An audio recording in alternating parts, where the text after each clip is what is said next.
Hi everyone, welcome back to my channel. Today we are going to be talking about my picks for some of the best horror movies that you can watch to ring in the new year.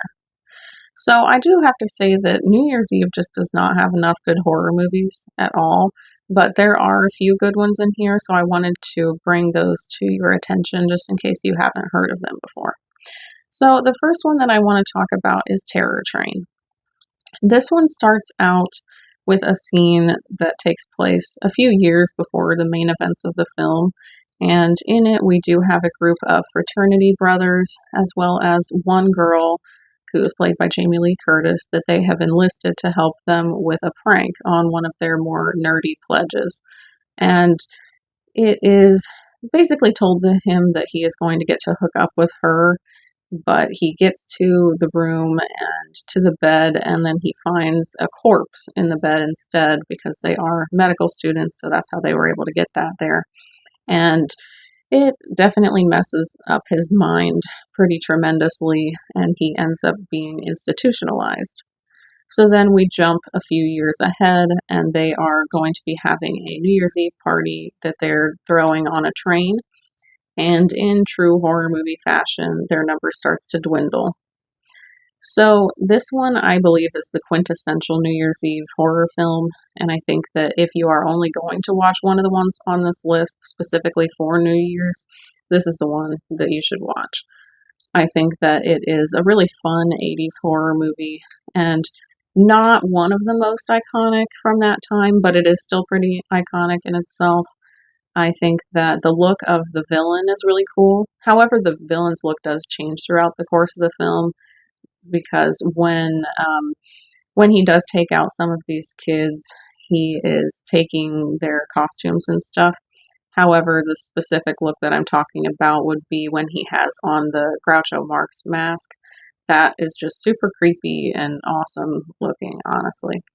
I also just really like that this takes place on a train. I think that that's kind of unique. I don't really see much other stuff like that. So I think that this one is a really fun watch and definitely the first one that I think of if I think of New Year's Eve movies. So the next one that I want to talk about is New Year's Evil. And this one was a first time watch for me this year. I knew that there were not going to be a whole lot of different ones that I could really talk about to put on this list. So I wanted to make sure that I did see this one because I knew that it would be perfect for this list, obviously. And I had a decent time with it.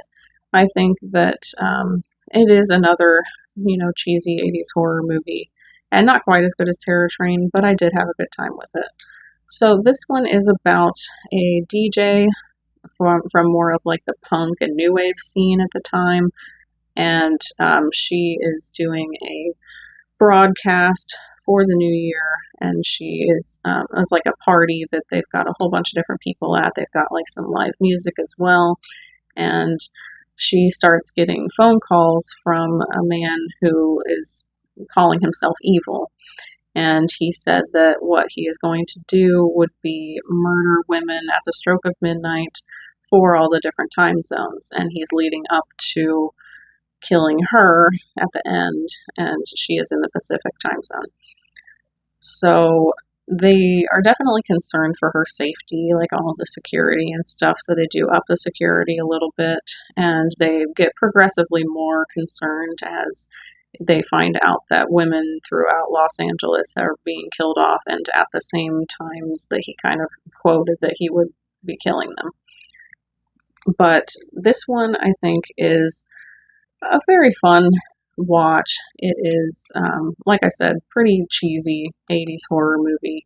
And honestly, like if you don't vibe with that kind of movie, you're probably not going to enjoy this one because it's not one of the best out of that time period or anything. But I really do like that kind of movie, so I had a pretty decent time with it.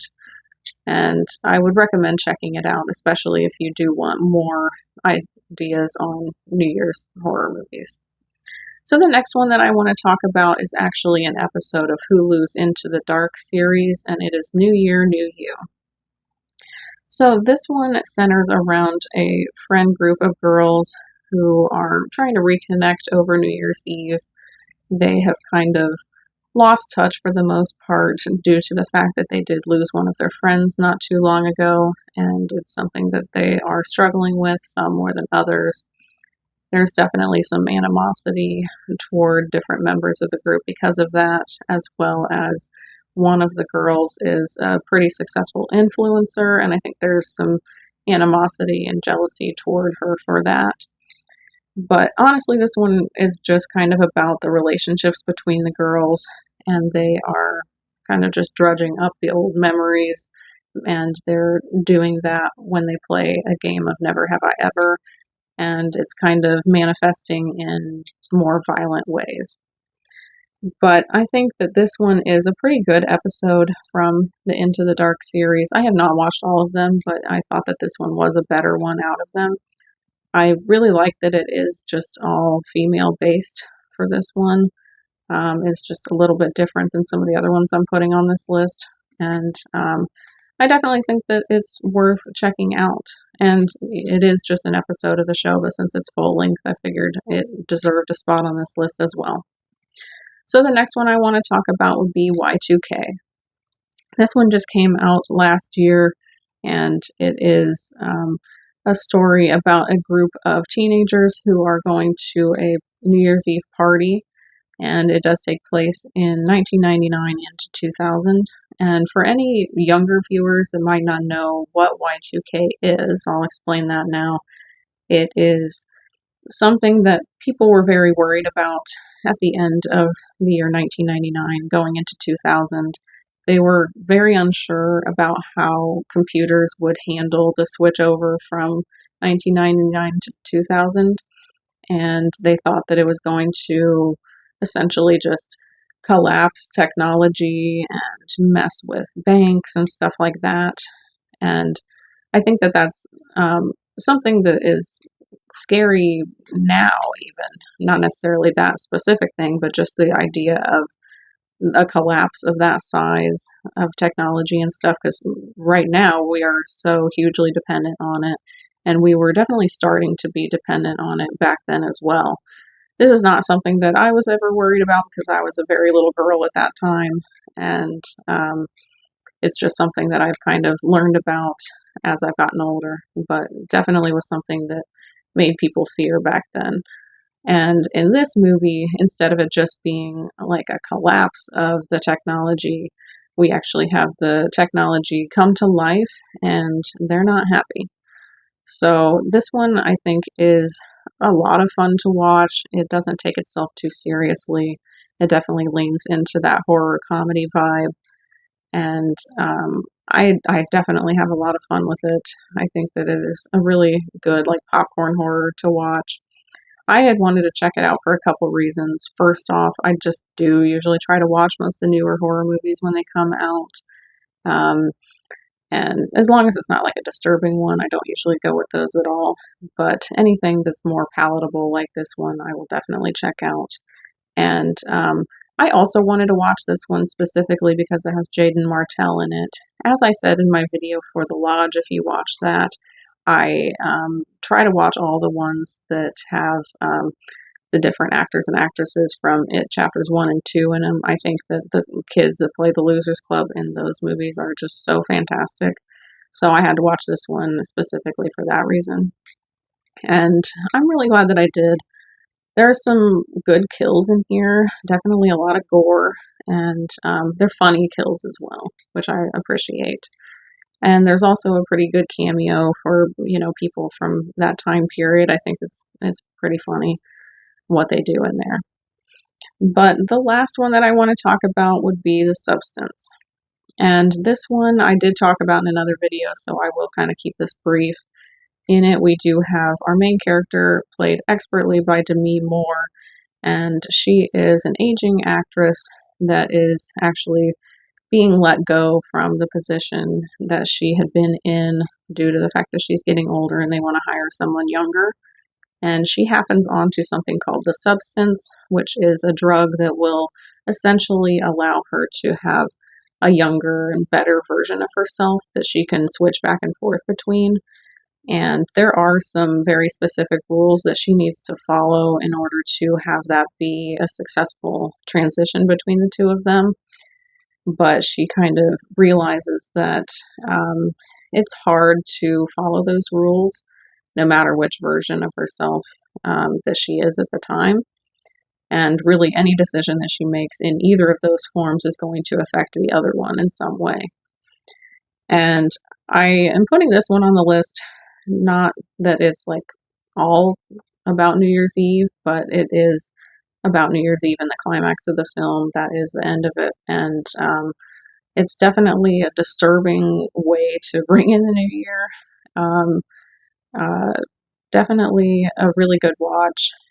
It's not necessarily one that I think I would ever rewatch. It's just not my typical type of movie to watch. But absolutely, it is one that you should watch at least once in your life, just if for no other reason than just seeing Demi's performance, because it really is so good. But yeah, it is a disturbing one to watch for New Year's. So if you're looking for something different for New Year's Eve, then this one might be the one for you. But I want to know your thoughts down in the comments. Have you watched any of these New Year's Eve movies, or have you put some other ones on your list of that type of movie? Let me know all that down below. Honestly, these are the only ones that I could really think of as far as New Year's goes. So if you have any other good ones, definitely put those down below so I can maybe check those out as well. And also, I want to know, what are your plans for New Year's Eve? For me, it's definitely watching Stranger Things. I don't care about anything besides that, honestly. And also, what are some of your resolutions if you believe in doing them? For me, I just have some that I want to do that are kind of just carrying over from stuff that I've been trying to do since like the back half of this year. So I had found out that I was pre-diabetic back in May, and I knew I definitely needed to make some changes. I wanted to make sure that I was healthier in order to better care for my son and be there for him. So I believe from like the height of my pregnancy up to now, I've lost, I think, over 70 pounds. And I have just a little bit more than I want to lose. So I'm like right where I want to be. But I am super proud of myself for what I have done. And I just want to continue that in the new year and just continue to be healthier for him as well as for myself. Because it definitely started by me just wanting to do it for him. But I think in doing it, it made me want to do it for myself as well, which is awesome. If you need to start it out by doing it for someone else, then do that. And hopefully, in doing it, you will find yourself a little bit more as well, like I did. And I also want to just continue to be the best mom I can be for my son and just the best version of myself that I can be as well. And as far as this channel goes, I do want to continue on the path that I have been. I've been really enjoying doing this. I think that it's something I had wanted to do for so long, and it's something that I put off for a long time as well. And I'm just so glad that I finally did do it. As I've said in videos before, I absolutely love getting to bond with you guys over horror and just life in general. There are definitely lots of you that will either comment on my videos or will DM me on Instagram, and we just chat it up about different stuff. And I just genuinely love that so much. I want to continue to have really good relationships with all of you guys and make new relationships with people that I haven't met yet on here. So I definitely look forward to all of that in the new year as well. And feel free to give me some ideas for videos that you want to see from me going forward. You're definitely going to be able to expect some more Stranger Things content. I'm going to try to have a video about my thoughts on the finale of that, either on New Year's Day or the day after, hopefully, if not sooner. And then I'm also going to, at some point, rank all the different seasons. I've also got a winter horror movie video that I want to talk about sometime soon, and lots of other different ideas. But any more that you have, either comment them down below or send them to me on Instagram. If you enjoyed this video, please leave a like on it and consider subscribing if you haven't yet for more horror content.